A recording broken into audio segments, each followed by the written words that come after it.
Hai, Assalamualaikum semua. Hari ini saya nak review Al-Quran keluaran terbaru daripada Pustaka Darul Iman iaitu Al-Mihrab.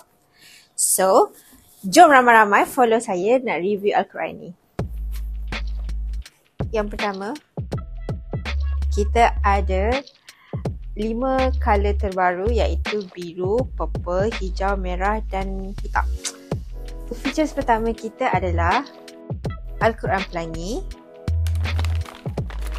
Kemudian ada tajuk surah di atas. Kemudian kita ada terjemahan di tepi, wakaf ibtidak, hamzah wasal, nun iwad, cara bacaan serta panduan tajwid berwarna. Nak dapatkan kat mana? Dapatkan di sini. Bye.